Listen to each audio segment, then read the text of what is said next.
imibanire byanze udutotsi tukaba twinshi mu mibanire, ikihutirwa ni ikihe? Ni uguhita utanga itaraka, cyangwa we mugore ni uguhita waka khulu, cyangwa ikihutirwa hari izindi nyigisho dushobora kukivanamo kugira ngo tumenye nabwo uburyo twabyitwaramo. Allah subhanahu wa ta'ala kuri iyi si ya Allah yaremye abagabo, bamwe bagira beza abandi bagira babi. Yaremye abagore, bamwe baba beza abandi baba babi. No kugira ngo Imana ibitugaragarize inanabitwigishe, yaduhaye ingero z'abatubanjirije kugira ngo tubavanemo isomo. Ariko mu bijyanye n'abashakanye, wewe wa mugore we ujye uharanira kugira ngo witwe zawjatu. Quran ibisobanura neza cyane. Azawja ni ijambo, aho muzaribona hose muri Quran, yemwe abasoma Quran, aho muzabona zawja ijambo ryaje rivugwa gutyo, muzamenye ko Imana yabivuze gutyo igamije kugaragaza ko ari umugore n'umugabo bafitanye ubumwe, bumvikana, bahuza. Aho muzumva Imana ibabwira ngo ni murongore zawjati, bakabyita zawjati, muzamenye ko Imana iri kubifuriza kurongora abagore muzabana neza, mwumvikana, mwuzuzanya.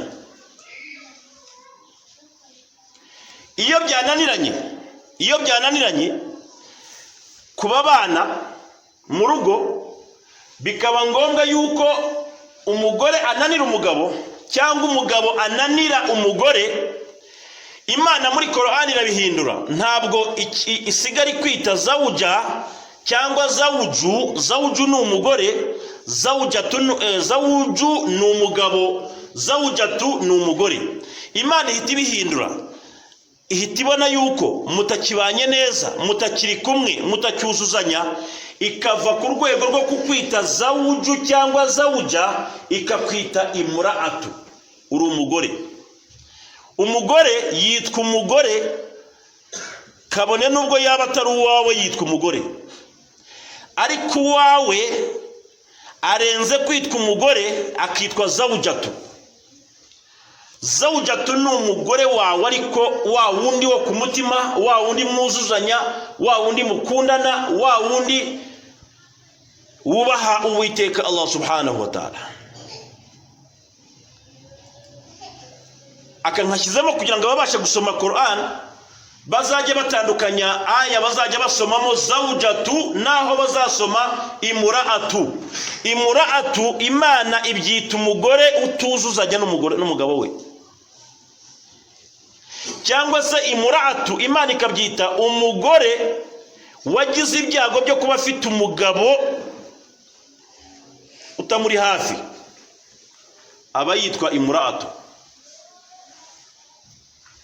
Ibyo rero tugiye kubirebera hamwe muri aya y'Uwiteka Allah subhanahu wa ta'ala, baduha n'ingero z'ababayeho, abagabo babayeho bakagira abagore babi, bakabana nabo mu bigeragezo. Ntabwo umwanzuro bafashe ari uwo kwihutira gutandukana, barembeye barihangana bagumana nabo kugeza amuru ya Allah ije, kugeza itegeko ry'Uwiteka Allah subhanahu wa ta'ala rije. Imana subhanahu wa ta'ala tubwira muri surati Tahrim, itubwira iti daraba Allahu mathalan lilladhina kafaru imra'at Nuh wa imra'at Lut كانتا تحت عبدين من عبادنا صالحين فخانتاهما فلم يغني عنهما من الله شيئا وقيل ادخلا النار مع الداخلين.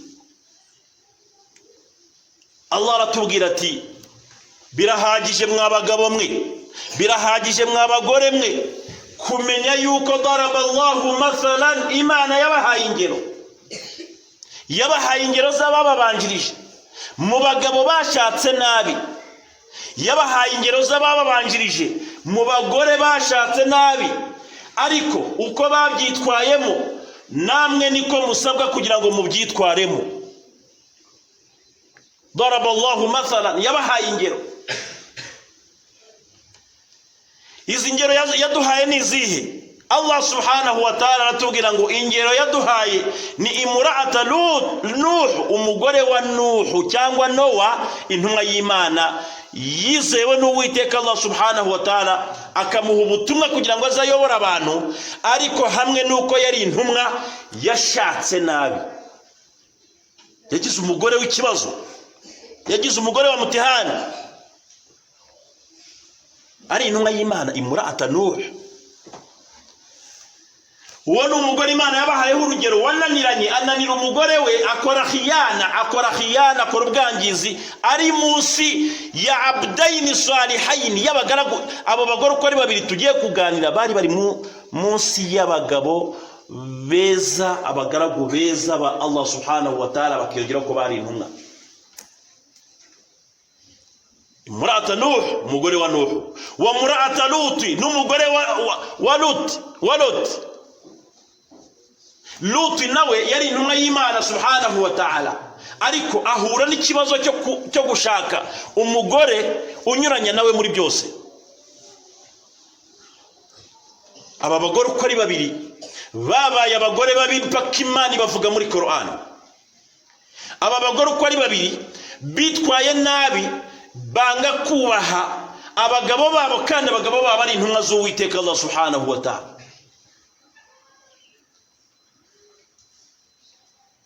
Kanata tahta abdayn min ibadina salihin.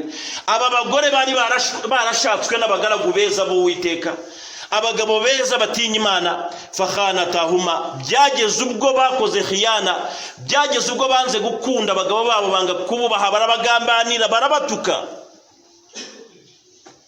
Imana ishima uburyo bihanganye bari abagabo, kubera yuko ntibabirukanye ngo babirukane ngo nimugende mwatunaniye.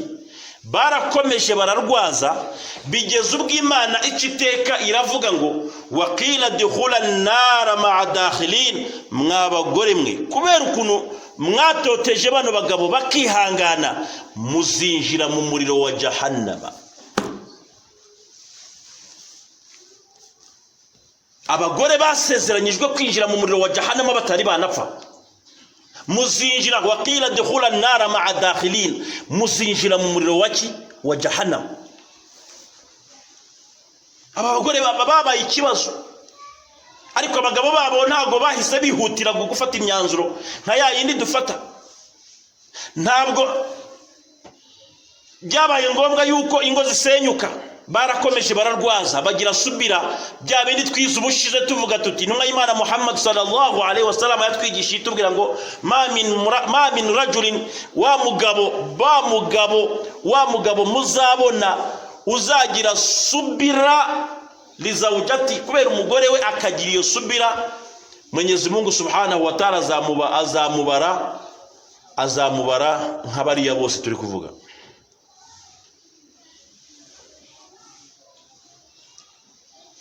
Umugore wa Nuh niwe wa mbere wagize uruhare. Mutega amatwi musobanukirwe, mujye mumenya n'amateka. Umugore wa Nuh ari mu ba mbere bagize uruhare rwo gutuma Nuh alayhi salatu wassalam ahamagarira abantu kutinya Imana no kugandukira Imana igihe kirekire, bituma abona umubare mukeya. Umugore yuzuriza umugabo imishinga yose y'umugabo. Iyo umugore ayizi, agira uruhare rwo gutuma iyo mishinga igerwaho. Imishinga yose y'umugabo, iyo umugore ayizi akaba impamvu yo gutuma iyo mishinga itagerwaho, ntabwo igerwaho. Mujye mwisuzuma namwe murebe. Hari ibyo uteganya gukora, umugore agahita akubwira ati la, ugahita ubireka kugira ngo ubone waramuka. Hari ibyo uteganya gukora, umugore agahita ati Yesu uko mbibona ndabibona gutya, ugahita uvuga ngo sadaqti madam, cyuvuze n'ukuri, reka tubireke.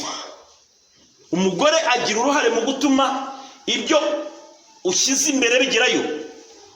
Nuhu alayhi salatu wassalam yahamagaye abantu be, yakoze dawa imyaka irenga 950.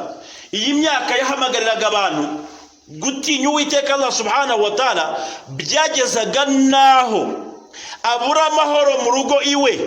Aya mujye muzisobanukirwa, munamenye n'impamvu zivuga uburyo zivugwamo. Byageze naho Nuhu yabuze amahoro mu rugo iwe, kuko amahoro y'umugabo yabona ninjoro atuje ari kumwe n'umugore we. Byagezaho Nuhu abura amahoro mu rugo, akajya byuka ninjoro akajya gukora dawa aribwo buhungiro, kubera ko yateshejwe umutwe n'umugore we. Kugeza ubwo yanabigaragaje muri aya, abyibutsa Imana subhanahu wa ta'ala, ariko niye bimwibutsa direct. Aramubwira ati Rabbi, Mana nyagasani, inni da'awtu qaumi laylan wa nahara. Nuhu yabwiye Imana ngo abantu banjye narabahamagaye mbakorera dawa. Arangije agiye kuvuga ibihe yakozemo dawa, ntabwo yahereye ku gihe kizwi cy'amanywa aribwo abantu bakora ibikorwa bitandukanye. Yahereye ku gihe kigoranye cyane, aravuga ati nakoze dawa mpamagarira abantu banjye laylan wa nahara. Ibyo nabikoze mu bihe by'amajoro cyane n'ibihe by'amanywa. Kubera iki Nuhu yabanje kuvuga amanywa, yabanje kuvuga ijoro? Kubera iki yabanje kuvuga ijoro ntabanze kuvuga amanywa? Abantu bakora dawa nijoro se? Abantu bakora dawa ku manywa? Khutuba nk'izi zitangwa ku manywa, amawayiza atangwa ku manywa, abigisha ku manywa. Ariko Nuhu igihe kinini ijoro yarikoreshaga, kubera ko yabuze umutekano mu rugo, yabuze amahoro kubera umugore we. Ndabahamagara Mana nyagasani layla wa nahar, amanywa nijoro, falam yaziduhum du'a ila firara. Ariko ikiri kuntangaza n'ikiri kumvuna nuko idua zanjye, ubusabe bwanjye, dawa yanjye nta kiri kumarira abantu. Barimo barampunga, barimo ila firara, barimo barampunga, barimo barigendera. Byaterwaga n'iki?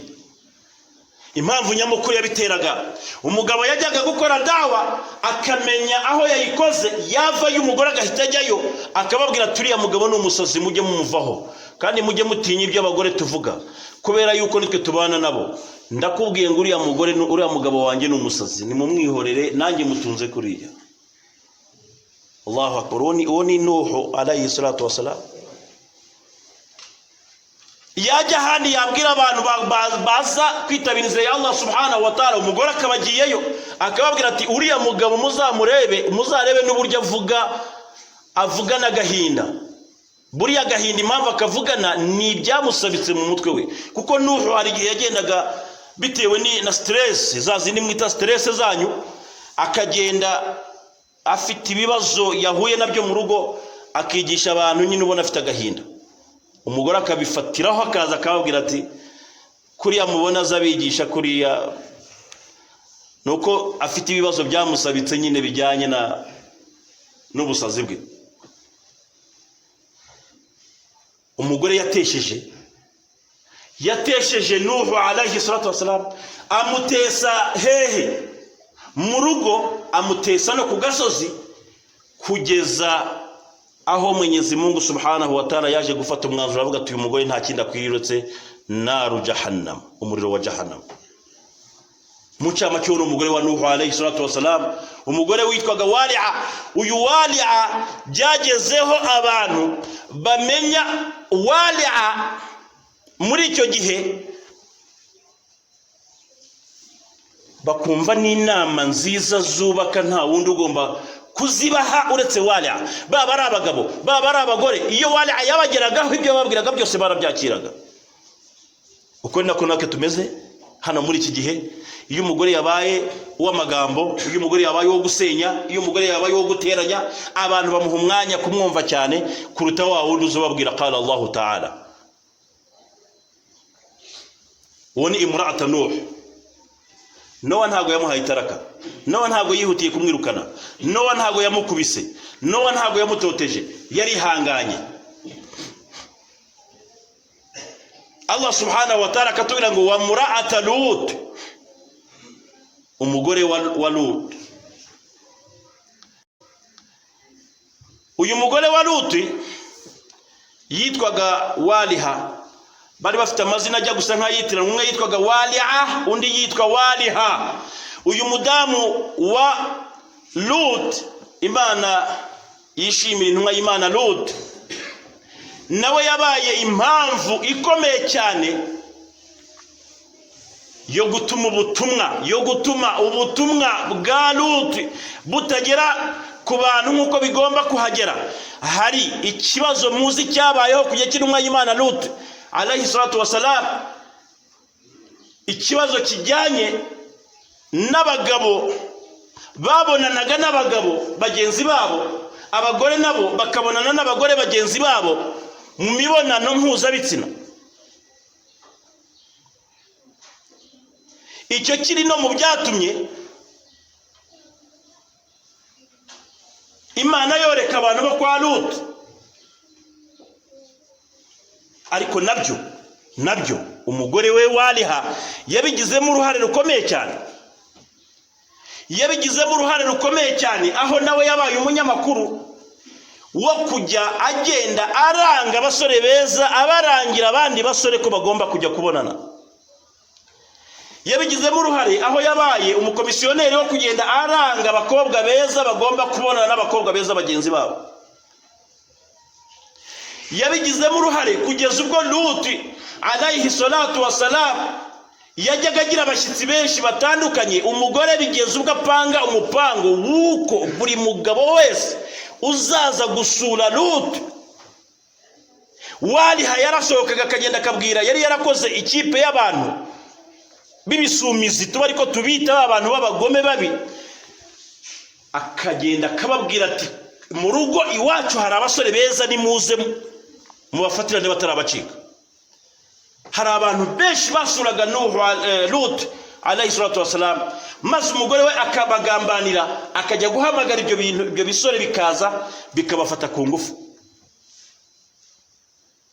Uwo ni umugore babanaga mu nzu. Ibyo byarabaye biba igihe kirekire,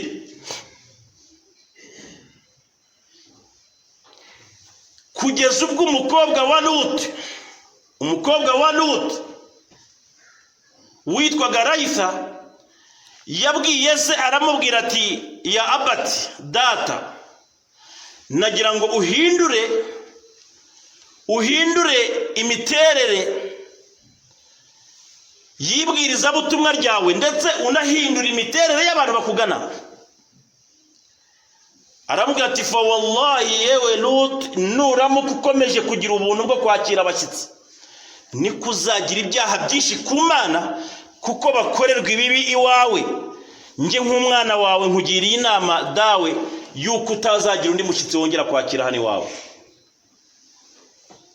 Bigeze ubwo Lut yashyizeho umuryango wo kujya yakira abashyitsi abitewe n'umugore we. Ibyo natwe turabigira. Umugore iyo yagukaniye mu rugo, abashyitsi urabirukana, kandi abashyitsi ari baraka, abashyitsi bazana imigisha mu rugo.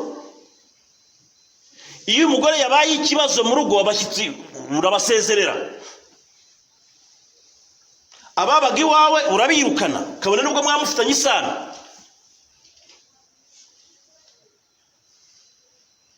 Lut nawe nuko yabikoze. Hanyuma baratubwira bati, igihe kimwe uyu mukobwa Raitha yari ari kuvomera imbuto mu gishanga, ari kuvomera imbuto mu gishanga z'umubyeyi we. Wa arsalallahu almalaika, Imana yohereza abamarayika, baragenda babanza kunyura kuri inde, babanza kunyura kuri uyu mukobwa, baza mu ishusho nziza y'abasore beza, banyura kuri uyu mukobwa. Aba bamarayika bari batatu, uwa mbere yari Jibril, uwa kabiri yari Mikail, uwa gatatu yari Israfil.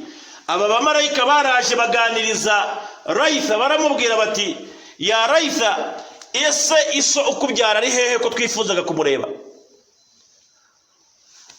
Rayitha kuko yari yasize se mu rugo, arababwira ati muramushakira amahoro? Bati turamushakira amahoro. Atekereza ko nabajyana mu rugo bari buhure n'ikibazo, kubera yuko nyina nawe ahari. Arababwira ati nimusigare hano, ngiye kubazanira data mu mubwire icyo mushaka, ntimuve hano ntarahagera. Abasiga aho ngaho. Arirukanka aragenda abwira se, aramubwira ati data, ana ra'aytu shabab, nabonye abasore, ma ajmalu haula shabab, ubwiza bafite burenze ubwo nigeze mbona mu buzima bwanjye. Ni abasore beza cyane, abasore barambutse, abasore badafite inenge n'imwe. Fakhashitu, nagize ubwoba jewe data, an ati bihim ilayik, kugira ngo mbakuzanire, nagize ubwoba bwo kugira ngo mbakuzanire. Alla tandura ilayhim ummi, kugira ngo data mama ataza kubabona maze akabakorera bya bindi.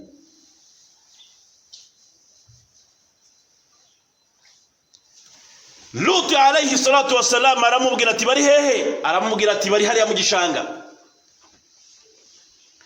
Lut areba kugira ngo amanuke mu gishanga ajye kubasangayo, nibwo yabanje kuzunguruka inzu asanga Waliha yagiye ntawe uhari.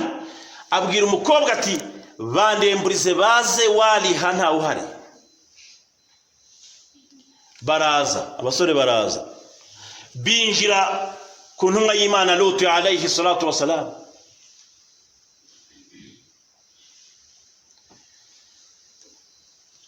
Falam yudrik Lut alayhi salatu wassalam annahum almalaika, ntabwo Lut yigeze asobanukirwa niba ari abamarayika. Ja'u fi surati al-insan, baje mu ishusho y'umuntu, ntabwo yigeze bisobanukirwa. Baraje baricara batangira kuganira, bamaze kugeza bibiganiro hagati, nibwo umugore yinjiye. Arinjira arabareba, abona n'abasore beza cyane, nawe abibona nkuko umukobwa yari yabibonye, barengeje ubwiza abandi yabonye. Fadakhalat min babin wa kharajat ila babin, yasohotse yinjiriye mu muryango umwe ahita asohokera mu wundi. Fadhahabat ila qaumiha, ajya kuri ba bantu be. Wa akhbaratihum, arababwira ati hari abasore bari hariya mu rugo, muramutse mucikanywe nabo ntabwo muzigera mwumva uburyohe bwa liwati mu buzima bwanyu.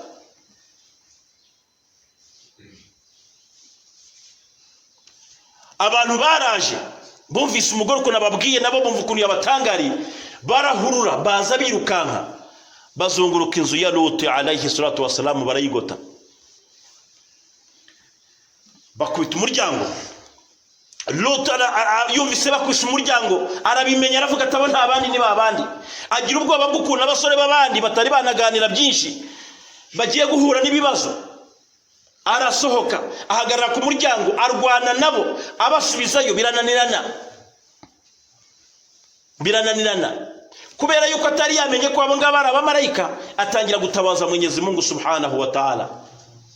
Atabaza Allah, aravuga ati ya Allah, ewe Mana nyagasani, inzil junudan lam tarawha, man tumanurira ingabo zitagaragara. Hano ibintu birakomeye cyane.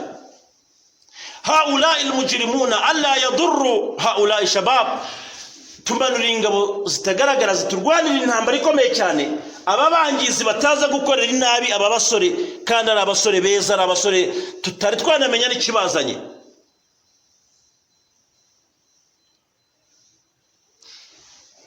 Mwenyezi Mungu subhanahu wa ta'ala nibwo yahise abwira aba marayika, arababwira ati nimwitambuye, nimwigaragaze. Ubwo umugore araho arimo arakoma amashyi avuga ati wavuga utavuga, aba bagiye kubarangiza mukajya uko bigenza kose. Abwira aba marayika Allah subhanahu wa ta'ala ati nimumenyeshe Nuhu abo muri bo, mumenyeshe Lut abo muri bo, agira umutima utuje, dore icyuya cyamurenze. qalu ya Lut inna rusulun rabbika lan yasilu ilayk. baramubwira bati ya Lut wigira ubwoba, twebwe turi rusulun, turi intumwa zaturutse kwande rabbik, kwa Mwenyezi Mungu subhanahu wa ta'ala, zihorereza nkozi z'ibibi, lan yasilu ilayka, ntago bari bukugereho, nta n'icyo badutwara, bihorere, ahubwo tegura urugendo wowe, ubu turarakaye, twebwe turarakaye n'Imana yacu, tegura urugendo, iri joro buke wamaze kubitegura neza, wowe n'abakwemeye mugende aho mujya, Imana izahabageza, hanyuma abasigaye tuze tuboreke, turambiwe iyi myitwarire yabo. Imana iha kondisiyo abantu ahlun Lut, arababwira ati ntimuzigere mukebuka, uzakebuka azasigara inyuma. Nibwo yateguye urugero, bihoreye bagumeza kurwanira aho ngaho, babura ubwinjira, imbaraga zo Uwiteka za subhanahu wa ta'ala. Tegura urugendo, ayirangiza ivuga ngo alaysa bisubhin qarib, subuhi bigeze subuhi byarangiye, subuhi ni mukanya gatoya, mukanya subuhi mbe mwamaze kwitegura muceho mugende, kandi ni vuba hangaha bigiye kugera. Buracya mu gitondo bafata ibyabo baragenda, n'umugore abyumvise aravuga ati reka bakurikire, ariko ageze inyuma, ageze hirya gato yarakebuka. Akebutse aba yishe isezerano ry'Uwiteka Allah subhanahu wa ta'ala, fa anzala Allahu alayha sahara, Imana yamumanuriye ibuye ry'urutare, ibuye rinini cyane, rimugwaho, arwana naryo, agumana naryo. Allah ni uzi amaherezo ye, abarokotse. Lut abarokotse umugore we atyo, ariko amurokotse atarigeze abigiramo iki mu ruhare. Nuhu alayhi salatu wasalam nawe yajyanywe n'ikigeragezo cy'Uwiteka, ibihano by'Imana, ubwo yabwiraga abantu ati duhunge tugire mujye mu bwato, mugire butu. Umugore aramubwira ati ntago nakurirana nawe, bati nyamara uri bworama, ati ntago norama, ngewe ndi bujye ku musozi, no ku musozi amazi arahagera, ati nahagera ndurira igiti. Niko yabigenje, kuko amazi yabaye menshi, yurira umusozi, amazi agera ku musozi, yurira igiti, arinda yorama. Uko niko Imana yagiye ikemura ibibazo by'ingo zananiranye, ikabikemura neza, ikabikemura ihannye ba bandi b'inkozi z'ibibi, abakoze neza bagasigara. Ntabwo ari byiza kwihutira gufata umwanzuro wo gusenya urugo. Gusenya urugo ni ibintu biza ku munota wa nyuma. Bagabo mu byumve, ntimukihute gufata umwanzuro wo gusenya urugo. Namwe mwabagore mwe, ntimukihutire gufata umwanzuro wo kwijyana bitanemewe, wo kwaka khuluru ngo dutandukane turangizanye. Ibyo ngibyo ntaho byazagira gute, ntaho byazatugeza. Muba abagabo, abagore beza, abatubonye ni abagabo beza babanye n'abagore babi, ariko barihangana. Namwe muzaba abagore beza, nkuko ayikomeza ivuga ngo wadaraba Allahu mathalan imra'ata Fir'aun. N'Imana yatanze urugero rw'umugore nanone wa Fir'aun. Imana nawe yamwise umugore, ntiyamwise Zawuja, yamwise umugore kubera iki? Nawe ni umugore kuko yabuze umugabo muzima, bumvikana, buzuzanya. Imana ngo nanone yarongeye ibaha urugero rwa imra'ata Fir'aun. Uyu mugore wa Fir'aun yabayeho mu buzima bukomeye cyane, abana n'umugabo wageze ku rwego rwo kuvuga ngo ana rabbukumul a'la, nge ni Imana y'ikirenga. Aramujera, arihangana, abana nawe kugeza ubwo yabwiye Imana subhanahu wa ta'ala, abwira Imana aravuga ati rabbi bunili indaka baytan fil janna, Mana uzanyubakira inzu mu ijuru nzabeho ntuze. Nabyo bifite impamvu. Buri aya zose buriya ziba zifite impamvu. Abantu basobanuzi baravuga ngo limadha, kubera iki imra'atu Fir'aun Asiya yasabye Imana kumwubakira inzu mu ijuru? Ese inzu niyo yihutirwa cyane? Abandi basaba amata, abandi bagasaba ibiryo, abandi basaba inkoko, abandi basaba umunezero muri aljana wundi wihariye. Ariko we yaravuze ngo rabbi bunili indaka baytan fil janna wa najini min Fir'aun wa amalihi wa najini min alqawmi zalimin. Mana nyagasani uzanyubakira inzu muri aljana, uyinyubakire undinde Farao nibye nabe nabangize. Kubera iki uyu mudamu yasabye inzu muri aljana? yasabye inzu kubera yuko inzu ari y'abantu bashakiramo. Iyo umuntu yashatse ryatuze aho ribonera ni iwawe mu nzu iwawe, uribonera iwawe mu nzu, iba ari ntoya iba ari nini iba ari nziza iba ari mbi, ariko ni inzu yawe. Niyo mpamvu batubwira ngo asakina ituze, barigereranyije asakina ituze, abazi ibyarabu bahita babyumva. Ituze uribonera muri maskan, asakina minal maskan, wal maskan ni inzu, urumva biritiranwa. Maskan aho uturije, aho utuye ni naho ubonera iki? Ituze. Aho utuye niho ubonera ituze, uwo mubana muri ubwo buturo niho ubonaho ituze. Iyo rero byananiranye ukabura ituze ry'uwo muturanye hariya, ni ituze ry'iyo nzu ntabwo uribona. Inzu iba ari nziza ukabona nimbi. Inzu uba ufite ibintu byose biri aho ngaho, inzara ikakwica kandi bihari, nta tuze riba rihari. Kubera iyo mpamvu umugore wa Farawo yabanye na Farawo mu nzu nziza y'igitangaza y'ibwami mu Misiri, ariko abana nawe adafite ituze ryo muri bayiti, ryo mu nzu. Kubera rero yuko atigeze agira ituze ry'umugabo, ntagiye n'ituze ry'aho atuye, byageze ubwo abwira Mwenyezi Mungu Subhanahu wa Ta'ala, aravuga ati nta kindi numva nakwisabira, Rabbi buni li indaka baytan, uzanyiyubakirira inzu muri aljana nzaze ngituremo nanjye ntuze kimwe n'abandi.